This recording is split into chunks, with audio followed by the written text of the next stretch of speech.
P-pop girl group na BINI. Nananawagan nga ba kay President Bongbong Marcos? Bakit nga ba? Tara't na't panoorin!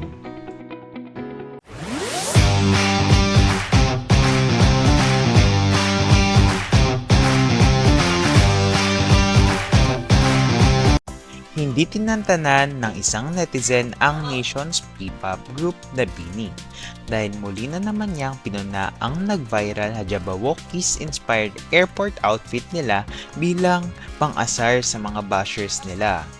Matapos mag-viral dahil sa nakakatawang back to you moment ng P-pop group, gumawa na naman ng open letter ang netizen na si Tio Moreno sa social media para punahin ang BINI.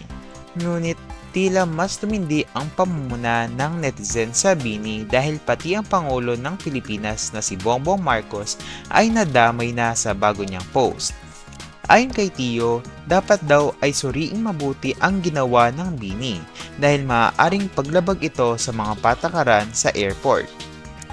Dear President Bongbong Marcos, I am writing to express my concerns regarding the current state of your administration, specifically addressing the apparent discrepancy in the enforcement of laws and regulations affecting ordinary citizens versus public figures.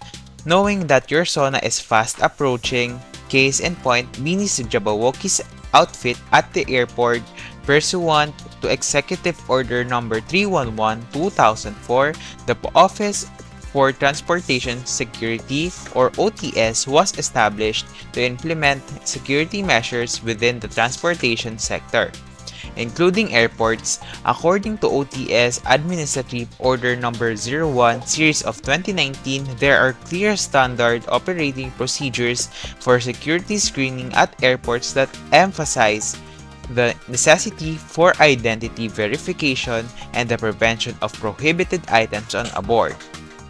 Attire or accessories that significantly obscure the face are subject to prohibition or additional scrutiny to ensure proper identification.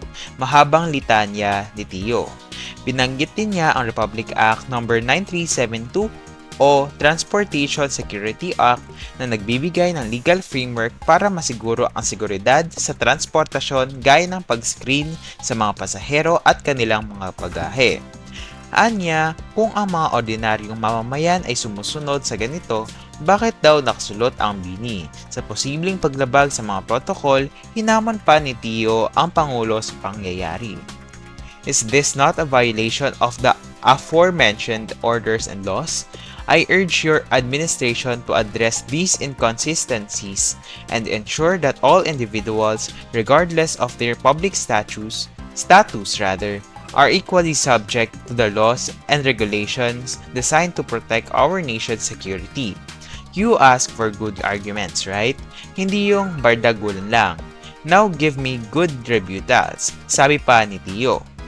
Matatanda ang unang nag-viral si Tio matapos niya ikumpara ang BINI sa Asia's popstar royalty na si Sarah Geronimo. Wala pang inilalabas na official statement ang management ng P-pop group kaugnay sa trending na pahayag ni Tio. At dyan nagtatapos ang ating chika for today. Ano kaya sa tingin nyo? Mag-comment lang dyan sa ilalim at huwag kalilimutang pindutin subscribe at bell button para lagi kayong manotify kapag nag-upload ako ng pinakabago at umaalab na chika. Pakipindot na din ang like at share button para marami pang ma-upload kagaya ng ganitong content. Yun lamang, paalam!